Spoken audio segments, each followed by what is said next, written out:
शेतकरी मित्रांनो नमस्कार। आज आले पिकाला भर देण्याचं काम सुरू आहे बघा, पॉवर विडरच्या साहाय्याने। हे बघा कसा आहे प्लॉट बघा।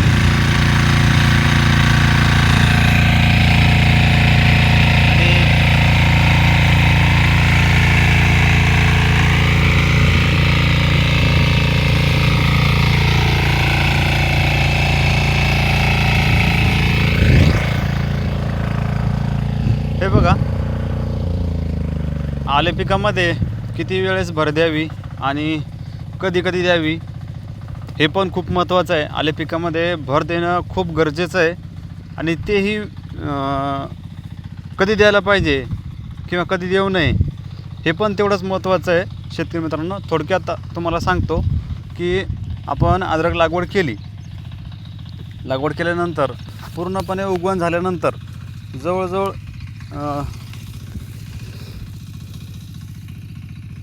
एक 7-8 इंच ते एक कोंब जो आहे पूर्ण वाढ झाल्यानंतर तुम्ही ज्यावेळेस खत टाकसाल त्यावेळेस तुम्हाला पहिली भर द्यायची आहे, नंतर दुसरी भर जी आहे त्याच्यानंतर प्रत्येक महिन्याला एक भर तरी बसली पाहिजे।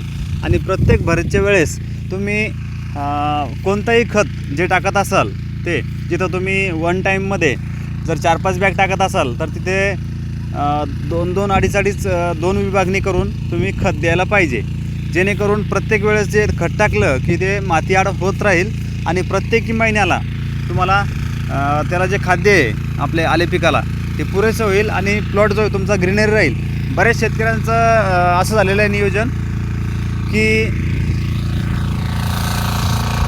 त्यांनी काय केलेलं आहे, भर दिली, खत टाकलेला बेसल डोस टाकला किंवा कोणी टाकलाच नाही, ज्या लागवडीच्या वेळेस जो टाकला होता तोच, त्यानंतर खतच टाकलं नाही। आणि खत कोणतं टाकावं हे पण तेवढंच महत्त्वाचं आहे, नाहीतर फक्त मग सिंगल सुपर फॉस्फेटचे पोते 10 पोते टाकून दिले एकदाच तसं पण जमत नाही।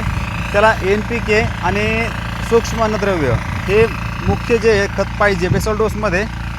त्यानंतर तुम्ही जे पिकाच्या वाढीनुसार कोणतेही ग्रेड घेऊ शकता।